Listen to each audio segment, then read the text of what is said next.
खेल के मैदान से मैं आपका खैर मकदम मैं हुमायूं और आप और हम मिल रहे हैं SHQ radio active YouTube channel पे। क्रिकेट की गहमा गहमी फिर से जारी है चारों तरफ और बड़ी कोशिश के बावजूद साउथ अफ्रीका कुछ कर नहीं पा रहा है ऑस्ट्रेलिया में। और ट्रेविस हेड का जबरदस्त फॉर्म जारी है और स्मिथ ने अपनी 30वीं सेंचुरी बनाई और उस्मान ख्वाजा ने जब से कमबैक किया है तब से लगातार रन बना रहे हैं। रविशेन भी लगातार बढ़ रहे हैं आगे और एक भी बैट्समैन साउथ अफ्रीका में आगे नहीं आ रहा है जो कुछ कर सके। और बॉलिंग भी जो हमें लगा था कि चलेगी बहुत अच्छी होगी ऑस्ट्रेलियन विकेटों पे, वो नाकाम है। और जेनसन जो 145 पे 40 पे साउथ अफ्रीका में बॉलिंग करते हैं, मूव कराते हैं, वो 128 से 32-33 तक सेटल हो गए हैं ऑस्ट्रेलिया में। बस नोकिया एक हैं जो लगातार अच्छी बॉलिंग की कोशिश कर रहे हैं। और ऑस्ट्रेलिया की जानिब से जो भी सामने आ रहा है वो अच्छा परफॉर्म कर रहा है। यहां से दाऊद अहमद खान का मेल है, ये कहते हैं कि पासिंग अवे कोई खिलाड़ी गुजर जाए, कोई बड़ी डिफीट हो, हार्ड ब्रेक्स हैं और फेवरेट प्लेयर अच्छा ना खेले सही में मेरी कॉल वर्स्ट स्पोर्टिंग इवेंट। लेकिन इनके ख्याल में in my opinion that the worst sporting event is the one that brings shame to the game and reputation of a player or a team. You are right, वो भी है worst sporting moment। लेकिन मैंने कहा था उधर जानना चाहता आपकी नजर में, आपने तो कोई इवेंट लिखा नहीं है, आपने फिलॉसफी लिख डाली है, सही है, आप गलत नहीं कह रहे हैं, लेकिन लिखा तो कुछ नहीं आपने फिर। और जब मैंने कहा कि ये लोग गुजर गए, ये कुछ हुआ, बुरा हुआ, तो आप अपना पॉइंट ऑफ व्यू लिख सकते थे, ऐसा भी हुआ, ऐसा भी हुआ, जो नहीं होना चाहिए, Shem for the game. That's also right and true। लेकिन यहां पर्सनल ओपिनियन की जरूरत थी, यहां एक यूनिवर्सल स्टेटमेंट की जरूरत नहीं थी। Thank you very much. और ये है आगे हमारे मलिक जावेद हैं, कहते हैं मैं तवील अरसे से देख रहा हूं कि जब भी मीडिया प्लेटफॉर्म पे पाकिस्तान का खिलाड़ी आता है क्रिकेट का, उससे अंग्रेजी में बात की जाती है, फिर उसकी ट्रोलिंग होती है, बाकी चीजें होती हैं, तो ये कमेंटेटर्स अंग्रेजी में उनसे क्यों बात करते हैं, ये मेरी समझ से बाहर है।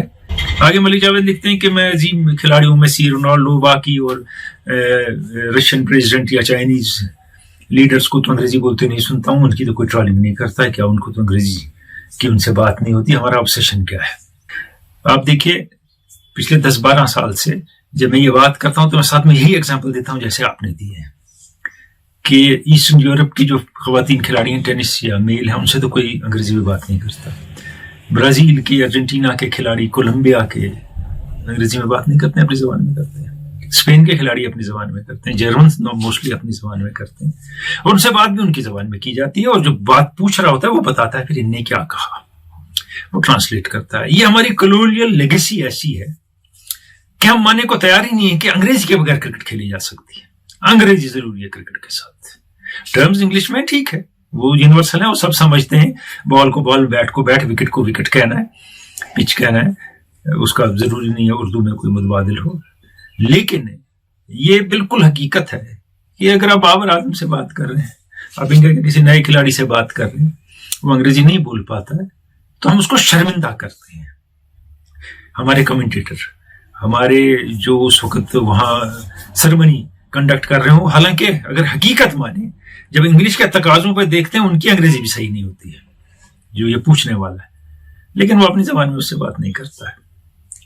और जो मैदान में लोग होते हैं, इंडिया पाकिस्तान की ज्यादा बात कर रहा हूं, जो वो सारा सुनते हैं इंटरव्यू, वहां हम तो टीवी पे देख रहे हैं, उनमें से भी कितने वो अंग्रेजी जानते हैं और समझते हैं कि क्या कह रहा है हमारा कप्तान, नहीं समझते हैं। लेकिन हमारी इंफ्राटी इतनी है कि हम मानने को तैयार नहीं,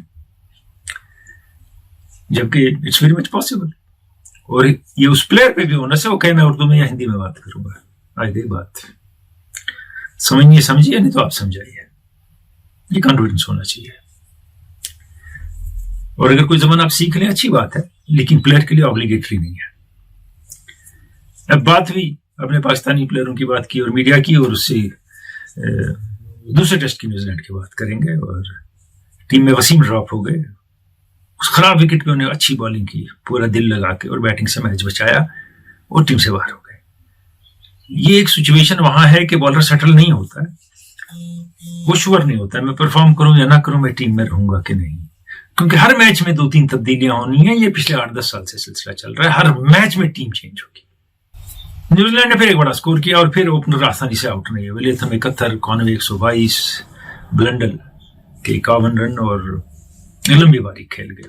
449 की। पाकिस्तान का रिप्लाई भी ठीक ही रहा, अच्छा स्कोर किया पाकिस्तान ने, मगर मर मर के किया स्कोर। बात यह है कि जो बैट्समैन सेटल हो जाए, मैं साद शकील की बात कर रहा हूँ, मैच सेविंग पिछले मैच में थे, दूसरे में भी अच्छा खेला, लेकिन जब एक खिलाड़ी 100 पे पहुंचता है उसके बाद 104 पे जाने के लिए वो 32 बॉलें लेता है, उसका मतलब है देयर सम इशू, कि वो नॉट आउट रहना चाहता है या वो अपनी जगह बचाना चाहता है, वो टीम के लिए नहीं खेलता है। अब आप इतनी देर से खेल रहे हैं, आपने 250 पौने 300 बॉलें खेल ली हैं, एक्सपेक्टेड ये है कि आप रन बॉल तो रन बना लेंगे, अगली 50 बॉलों में 35 रन तो बनाएंगे आप, तो टीम का स्कोर ऊपर होगा।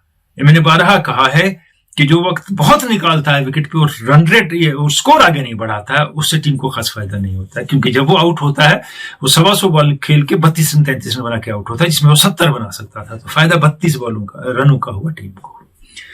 तो ये हो गया उनकी तरफ से। और सबसे इस मैच में सबसे ज्यादा इंपैक्ट किस चीज का रहा, अब बैटिंग बॉलिंग की बात बाद में करेंगे। 104 रन की लास्ट विकेट की पार्टनरशिप मैट हेनरी और एजाज पटेल की है। अगर ये पार्टनरशिप नहीं होती, 24.5 ओवर में 11वें और 10वें ने 104 रन बनाए, तो बहुत खराब होती न्यूजीलैंड की पोजीशन। लेकिन वहां मिलजुल के कैच छोड़ना और lack of ideas allowed them to score. They played well, Ajaz और हेनरी, ये नहीं है। मगर पाकिस्तान के रिप्लाई में इमाम ने रन बनाए, साद शकील ने रन बनाए, बाकी सरफराज ने स्कोर किया, लेकिन एक नुमाया इंसिडेंट हुआ जिसमें बाबर आजम रन आउट हो गए और सरेहन गलती इमाम उल हक की। दूसरा रन लिया, तीसरे रन के लिए उर्दू में बोला आजा, कम 7-8 मीटर बाहर निकले और वापस चले गए अपनी क्रीज में, और उसके बाद बहुत बदतमीजी की। जब आप 7-8 मीटर बाहर निकले हैं तो नॉन स्ट्राइकर को इशारा है और आ जाए, यानी दौड़ेगा वो, और वो दौड़ा, और अगर ये भी दौड़ जाते तो ये रन आउट नहीं होते, कोई भी नहीं होता।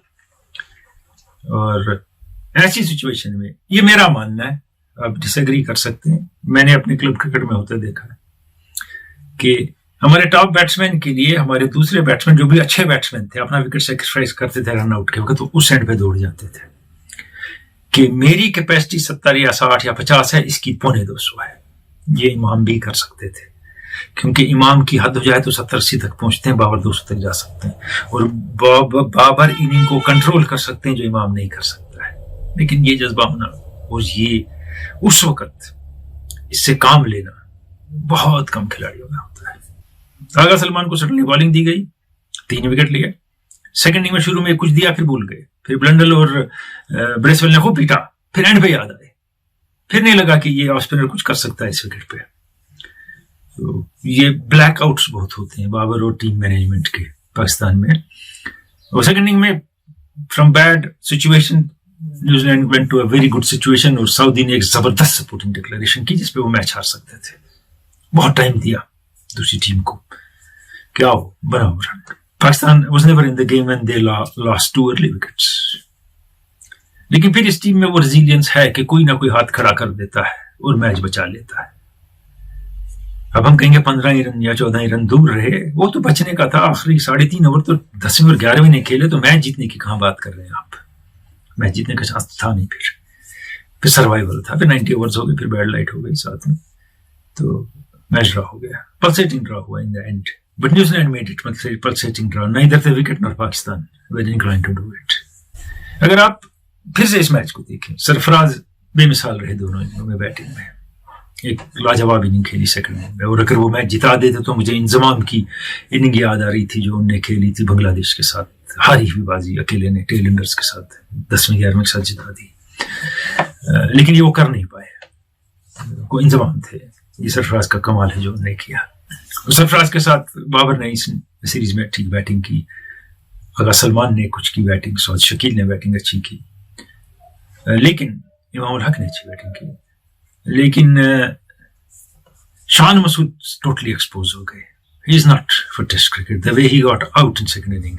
35 रन बने हैं, बॉलर दौड़ा, उससे पहले आप 3 कदम निकल गए, फिर उसने बॉल रोक ली, थोड़ी खींची अपनी तरफ, आपने फिर भी ऊंची हिट मार दी, पता है वो वहीं ऊपर चढ़ेगी, वो वहीं ऊपर चढ़ी, आप कैच हो गए, यानी बहुत हो गया, मैं विकेट पर निकलना नहीं चाहता।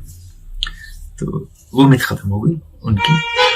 और Sarfaraz is a good keeper भी मिथ खत्म हो गई, is a very bad keeper. Man of the series वगैरह सब ठीक है, हम रनों को गिन रहे हैं, लेकिन जिस सिचुएशन में पाकिस्तान दोनों टेस्ट में आया उनकी कीपिंग की वजह से आया। He kept on dropping catches, और स्लिप्स वाले भी छोड़ते गए, स्टंप भी मिस कर रहे हैं वो लगातार।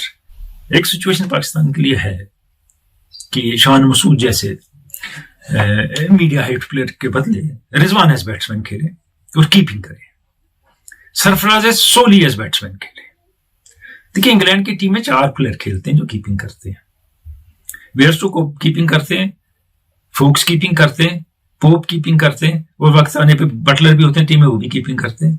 न्यूजीलैंड की ये जो अभी टीम खेल रही थी, इसमें कॉनवे कीपिंग करते हैं, इसमें लेथम कीपिंग करते हैं, ब्लंडल कीपिंग करते हैं, कुछ एज बैट्समैन खेलते हैं। तो ये दोनों खेल सकते हैं। रिजवान कॉम्पिटेंट बैट्समैन है, कीपर बहुत अच्छे हैं, और सरफराज अच्छे बैट्समैन है, दोनों खेल सकते हैं, कोई मामला नहीं है। और कीपिंग से ब्लंडल की कीपिंग मुझे याद है, it's a revelation, he is outstanding, maybe the best in the world along with Foakes, क्योंकि इसको रिजवान बाहर भी है टीम से, टेस्ट में बहुत जबरदस्त कीपिंग करते हैं, बड़े कॉन्फिडेंट है, लेग साइड कलेक्शन अच्छी है, और वेट आगे रहता है उनका। और न्यूजीलैंड की टीम की दाद देनी होगी इन फास्ट बॉलरों ने, इन स्पिनर्स ने, इन विकेट पे, क्योंकि सोरी ज्यादा टेस्ट नहीं खेलते हैं। 20 ओवर के मैचेस वाला खिलाड़ी इतनी अच्छी बॉलिंग करे, इतनी एक्यूरेट करे। ब्रेसवेल की सेंचुरी T20 में है और 50-50 में है, और टेस्ट में ऐसा खेले, तो they rose to the occasion under new captain. Player नया नहीं है, सऊदी तो बहुत सीनियर मोस्ट खिलाड़ी हैं टीम के, लेकिन कैप्टनशिप टेस्ट में पहली बार कर रहे थे फुल फ्लेज्ड। और जाते जाते इस सीरीज के बारे में और पाकिस्तान के इस सीजन के बारे में क्रिकेट की एक बात कहूंगा, हर टेस्ट में आखिरी दिन, चौथे दिन, दूसरी इनिंग में, पहली इनिंग में, Pakistan was saving the test match. In each and every test match they were trying to save the test match, they were never in control of any test match, कि वो कुछ करेंगे तो दूसरी टीम प्रेशर में आएगी, नहीं, वही प्रेशर में थे। प्रेशर सर्वाइव किया उन्हें, बड़ी बात है, बहुत मैचों में, कुछ में नहीं कर पाए, लेकिन लगातार जब प्रेशर टीम पे हो, कितना सर्वाइव करेंगे, कितना सस्टेन करेंगे player, it gets into your nerves, और we could feel that. Mohammad Jamil का मेल है, ये कहते हैं कि मैंने आपके चैनल में देखता हूँ, मैं इसमें सारी चीजें देखता हूँ, मैं आपको दुआ करता हूँ कि ज्यादा से ज्यादा आगे बढ़े, और मैंने सारे प्रोग्राम इस चैनल पे देखे हैं, जितने वीडियोज आपने लोड किए हैं। बचपन से आपकी बातों का मेरी जिंदगी पे असर है। वो ये कहते हैं, मैं इसलिए लिख रहा हूँ कि मैंने देखा है लोग ट्रैश देखते हैं, पसंद करते हैं, ऊपर चढ़ाते हैं, और मैं चाहता हूँ कि वो आपकी चैनल देखें और इसे वो ऊपर ले जाएं, क्योंकि फायदा उन्हीं का है। बहुत बहुत शुक्रिया मोहम्मद जमील आपका। अगला मेल डारूफ का पुरवारा से अडोरा से एक मामला सामने आया, उसके हवाले से इनने सवाल पूछा है कि ये कहते हैं बिग बैश लीग में जो कैच हुआ, शायद जिमी नेसर ने लिया था, तो उसके बारे में क्या कहते हैं। What ridiculous rule is this sir from ICC, absolutely mockery है, बिग जोक। देखिए कानून मैं बताऊंगा क्या है। लास्ट कांटेक्ट आपका जहां है वो इनसाइड द फील्ड होना चाहिए जब आप बॉल हाथ में लेंगे। इसलिए आपने देखा होगा बाउंड्री पे लास्ट कांटेक्ट लेके वो बॉल हवा में फेंकते हैं, बाहर जाते हैं, फिर आके फिर अंदर कांटेक्ट करते हैं जमीन के साथ। जब बॉल हवा में फेंकी तब भी last contact inside the ground, जब आए हाथ में पकड़ी इनसाइड द ग्राउंड तो कैच होता है। Here last contact was outside the ground. कैसे? बॉल हवा में फेंकी, उसके बाद बाहर रेस्ट किया, फिर उसे बाहरी कैच करने के लिए हवा में उठे। कहां से उठे? बाउंड्री के बाहर से, वो फिर अंदर फेंका। Your last contact before catching the ball was outside the ground, it's a 6, as simple as that, it's not a catch. अब आप इसको कुछ भी बनाए तारीफों में कि उसने कमाल किया, नहीं, कोई कमाल नहीं है, कोशिश बहुत अच्छी की, लेकिन इट्स अ 6। दूसरा मामला भी आया था जब आपको मैं बताऊं, ज़म्पा ने रन आउट करने की कोशिश की नॉन स्ट्राइकर एंड पे बिग बैश में खिलाड़ी को, और अंपायर ने नॉट आउट दिया। तो उसमें बहुतों ने लिखा क्यों नहीं है, आउट है वगैरह है, वो नॉट आउट है। तो उसके बाद MCC ने क्लैरिफिकेशन दी, कैसे? यही मैंने भी सोचा। उन्होंने पूरा एक्शन कंप्लीट किया है अपना। एक्शन कंप्लीट करने के बाद batsman has right to move out of the crease. अगर एक्शन कंप्लीट नहीं किया, अब यहां है और वो जाता है, गलत है। आप रन आउट करें, उसको एक्शन कंप्लीट करने के बाद फिर तो आप सारे टाइम यहां तक हाथ लाएंगे, देखेंगे नीचे लाया, उसके बाद यहां से कर दिया, धोखा कर दिया उससे. No, you can't do it. No, he was not out. Rightly said, he was not out. आगे दारूफ कहते हैं Hardik Pandya is kept in school compare to Rohit Sharma, और फोकस दिखते हैं और अननेसेसरी एग्रेशन नहीं दिखाते हैं. बिल्कुल सही है. And he smiling, he is pleased with what his players are doing. He looks less frustrated. ये सही है. और Rohit Sharma of late is lost in the ground, ये साफ दिखता है. और एक चीज है, अभी उसके बाद बात करेंगे इंडिया के दूसरे मैच की, श्रीलंका के साथ T20 की. एक और चीज है जो आप टीम देख रहे हैं इंडिया की. So India has decided for next T20 world cup it will feature these youngsters. और बहुत अच्छा स्टेप है कि आप एक नई टीम लाएंगे. इसमें कुछ अभी बाहर हैं वो भी आ सकते हैं. अब 37, 39, 38 साल के खिलाड़ियों को अब रहने दें. यानी कि वो अच्छे नहीं है. They have lost that fire to prove themselves. So these people have that aggression. इनके साथ एक्सपीरियंस भी है. श्रेयस अय्यर अगर आ जाता है, एक्सपीरियंस्ड है. इनमें हार्दिक पांड्या एक्सपीरियंस्ड है. बाकी तो 2-4 खिलाड़ी और एक्सपीरियंस्ड हैं. तो अब ब्लेंड होगा और जब तक नेक्स्ट वर्ल्ड कप T20 आएगा इनको एक्सपीरियंस मिली होगी. Very good step by the selectors. So time to move over from Dhawan, Kohli, Rohit and others in T20. अब पुणे के मैच की बात करेंगे. एक मेल है मोहम्मद रमजान की मुगलपुरा कुपवारा से. अगले हफ्ते उसका जवाब दूंगा मैं आपको कि श्रीलंका वेंट ऑल आउट. शुरू में बहुत तेज खेला, फिर स्लो हो गए. बॉलर्स ने कम बैक किया.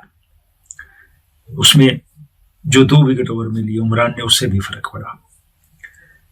और 16 ओवर के बाद जो था 138 पे 6 स्कोर था. लॉजिकली वो 180 तक जाते हैं, लेकिन दे वेंट मच बियॉन्ड. उन्होंने 4 ओवर में 68 रन बनाए शनाका की बैटिंग से.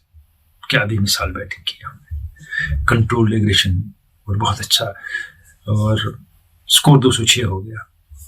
अब इसमें ये हुआ कि मावी पहले मैच के हीरो इसमें 0 हो गए. क्रिकेट ऐसा ही लेवलर है. 53 रन 4 ओवरों में. अर्शदीप ने 2 ओवर में 37 रन, उसमें 6-7 नो बॉलें, 8 नो बॉलें शायद की उनने. और लोगों ने कहा कि he was out of cricket. हाँ, वो मैच नहीं खेल रहे थे. और ये रेस्ट करने की पॉलिसी भी ज्यादा देर तक समझ नहीं आती क्या है. लेकिन प्रैक्टिस तो करते होते. क्या वहां लगातार नो बॉल्स करते थे. इंटरनेशनल खिलाड़ी हैं, अब इतनी देर साल से तो खेल रहे हैं. He is not expected to bowl no balls and no balls and no balls. So he is under serious pressure now. Umran Malik ने जाते जाते 48 रन दे दिए 4 ओवर में. उन लोगों ने कहा क्या है, स्पीड करता है फजूल पे, वो है, इसको सीखना होगा. आप देख लें आखिरी ओवर में उनको रन जो पड़े 18-20, उसमें से आगे हिट मार के थर्ड मैन से छक्का, दूसरी आगे हिट मार के थर्ड मैन से चौका. उससे पहले एक छक्का 1 ओवर में, फिर आगे की कोशिश हिट की बैट्समैन ने की, एज लगा छक्का. तो कम से कम 18 रन 17 रन तो उनको ऐसे पड़ गए जो इनवॉलेंटरी थे बैट्समैन के लिए. और बॉलर तो ट्राई करेगा. He is playing there for pace, he is not playing there for line and length. तो वो तो ट्राई करेगा. और अच्छी ट्राई की. 3 विकेट लिए उन्होंने. पीरियड में कमर तोड़ दी उन्होंने श्रीलंका की बैटिंग की. So he can not be blamed for those 48 run. मजाक नहीं हो सकता उनका. अक्षर पटेल ने बॉलिंग अच्छी की. 4 ओवर 24 रन 2 विकेट. और फिर उसके बाद कमाल की बैटिंग की. इंडिया की टीम बिल्कुल डिसिमेट हो गई थी. थोड़ी सी मूव हो रही थी, बाउंस था, नहीं खेल पा रहे थे बैट्समैन. और बैट्समैन को पता भी नहीं था क्या करना है. हालात तो ये थे. और उसके बाद अक्षर पटेल ने जो इनिशिएटिव लिया, जो वो बैट्समैन डेवलप हुए हैं, इट वाज एब्सोल्युटली आउटस्टैंडिंग. और उसमें जो गलतियां शनाका से हुई वो भी बॉलिंग चेंजेस में थोड़ी बहुत. मगर बाद में इनके साथ सूर्य कुमार यादव चमके. जब ये चल पड़े और Suryakumar Yadav can do anything to any bowler, वो दिखा हमने. और यही टीम जिसका 9.1 ओवर में 57 पे 5 स्कोर था, वो मैच जीतने जा रही थी. अब अक्षर ने 6 छक्के मारे, 3 चौके मारे. यादव के साथ जो उनकी पार्टनरशिप है, just think of it, 91 run in 6.4 overs partnership है.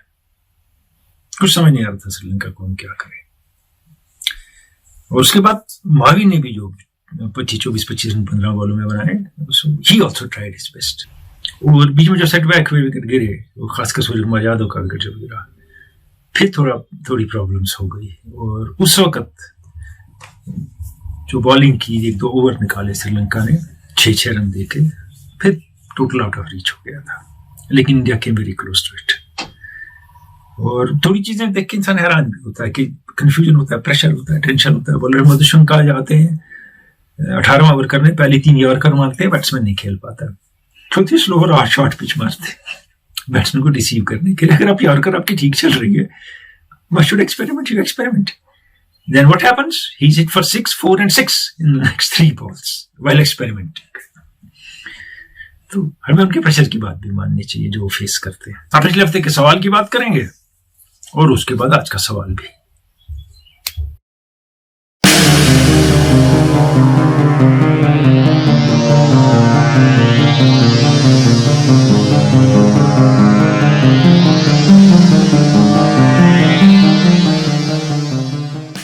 इससे पहले के खेल के मैदान से में हम तीसरे T20 की जाने जाए, इंडिया और श्रीलंका के।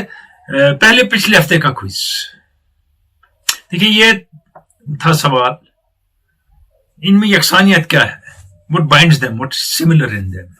सीके नायडू, ली जर्मॉन और टॉनी लुइस। कई सही जवाब है कि इन तीनों ने डेब्यू की टेस्ट क्रिकेट में एज कैप्टन। सीके नायडू ने इसलिए कि इंडिया का पहला टेस्ट था। ली जर्मॉन विकेट कीपर थे न्यूजीलैंड के। थोड़ी क्राइसिस हुई जब वहां, तो उनको डोमेस्टिक क्रिकेट से लाया गया कि ये एक अच्छा ब्रेन है जो टीम को लीड करेगा, और अच्छा लीड किया उन्होंने, लेकिन शॉर्ट लिव्ड रहा उनका करियर। टॉनी लुइस आए इंडिया 71-72 में टीम लेके, इंग्लैंड की एज कैप्टन, और दिल्ली में पहला टेस्ट था, उसमें 70 नॉट आउट की सेकंड में इनिंग खेली और वो मैच जीत गए एज कैप्टन पहला टेस्ट।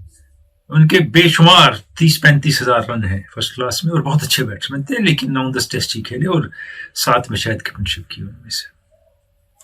और अब सही जवाब देने वालों के नाम: इश्तियाक वानी, छिटी बांडी, बांडीपोरा; सुहेल मीर, कुल्हामा, बीरवा; आबिद हुसैन वानी, काजीगुंड; खान इसाक कादरी, पुंगरू, मावर; खान अंजर या अंजर खान, जगह का नाम नहीं लिखते हैं; आबिद शफी, सोपोर; शौकत अली आवान गुंड, पुलवामा; डारू पुरवारा, शाडोरा; मुश्ताक लोन तुर्कवांगम, शुपियन; वाजिद गुलजार, बांडीपोरा; शबीर अहमद ऋषि, लतपुरा, पुलवामा। ये सही जवाब देने वाले हैं। विनर का नाम आपको थोड़ी देर में बताएंगे। और ये एक यहां से एक और मेल है, ये आरिफ रशीद भट्ट का नोपुरा शाडोरा से, कि क्या पॉजिटिव है पाकिस्तान के लिए जो सीरीज उन्होंने खेली, वो अभी बात हो चुकी है उस सीरीज के हवाले से, आपने सुना होगा। मसरूर अहमद पूछते हैं कि जिमी नेसर के कैच के बारे में आपका क्या ख्याल है? वो आपने खुद भी देख लिया, और अंजर खान का मेल सरफराज के हवाले से और रिजवान के, इस पे भी बात हो चुकी है। आप सबका बहुत बहुत शुक्रिया। अब तीसरे T20 की बात करते हैं जो राजकोट में खेला गया। इंडिया ने पहले बैटिंग की, किशन ने खास स्कोर नहीं किया, लेकिन अपने दूसरे मैच में त्रिपाठी ने दिखा दिया कि वो क्यों इंटरनेशनल स्टैंडर्ड के खिलाड़ी हैं। गेम चेंज की उन्हें स्टार्ट में, बाद में तो सूर्य कुमार यादव गेम ले ही गए। जैसा वो खेलते हैं वैसा सिर्फ वही खेल सकते हैं आजकल दुनिया में, और कोई नहीं खेल पाता है। हर तरह के शॉट 9 छक्कों में, हर जगह से हिट। ये नहीं हम कहेंगे कि वो स्कूप करते हैं, यहाँ आते हैं वहां आते हैं, ऑफ से भी वैसा ही खेलते हैं, सीधा भी वैसा ही खेलते हैं, बैकफुट पे भी वैसा ही खेलते हैं। और शुभम गिल ने सेकंड फिडल बड़ी अच्छी तरीके से उनके साथ निभाया, और स्कोर जो था वो आउट ऑफ रीच था किसी भी सूरत में, दुनिया की किसी भी टीम के लिए और श्रीलंका के लिए बहुत ज्यादा। 91 रन की विक्ट्री मैसिव है। और फिर अक्षर पटेल ने कुछ बॉलिंग से कुछ बैटिंग से साबित किया कि ना he has finally arrived in limited overs cricket, और जडेजा की रिप्लेसमेंट लग रहे हैं लिमिटेड ओवर्स क्रिकेट में। वो seriously man of the series हो गए। उमरान टॉप विकेट टेकर है सीरीज में, और Yadav man of the match थे, वेल डिजर्व्ड। तीसरी सेंचुरी है उनकी है, और 51 बॉलों में 112 रन, तो दैट्स इनक्रेडिबल। लेकिन इस सारी इनिंग में 2-3 चीजें नुमाया रही कि किसी ने कोई अच्छी बाउंसर नहीं मारी उन्हें। अच्छी का मतलब नहीं वो नहीं खेल पाते, लेकिन शॉर्ट पिच पे टेस्ट ही नहीं हुआ बैट्समैन, कोई ट्राई नहीं हुई। यानी इतने ऑब्सेस्ड है slow over one, back of the hand, पता नहीं क्या शॉर्ट पिच, स्लो बॉल और बाकी बॉलों से, कि कभी कभी एक नॉर्मल बॉल भी काम आ जाती है, क्योंकि बाउंस था विकेट में, इट वाजंट एक्सप्लॉइटेड। और then total was too big, तो ऑल गन्स फायरिंग जाना ही जाना था श्रीलंका को, तो फिर कैरी नहीं हुई और ह्यूज डिफीट हो गई। Hardik Pandya came out as a very good captain in the series और he is putting together a good team. और यहाँ से अफवाह है, खबर है चेतन शर्मा फिर चीफ सिलेक्टर होंगे मोस्ट लाइकली, जो अनाउंस किया था उसमें। और इंडियन सीनियर टीम के लगता वही होंगे, क्योंकि वो यस मैन है बाकियों के, जो असल में चलाते हैं। अगर आप किसी और को ले आते तो वो यस मैन नहीं होता, तो फिर और मामले होते हैं। क्योंकि अब एक दो आदमियों के हाथों में बोर्ड है, वो अपनी मर्जी से चला रहे हैं। अब क्रिकेट का मामला पीछे रह गया, पॉसिबल का पड़ गया। मोहम्मद आमिर बहुत बातें कर रहे हैं और कश्मीर में सबसे ज्यादा फैन है दुनिया में उनके, और कहते हैं इनसे बेहतर बॉलर पैदा ही नहीं हुआ आज तक।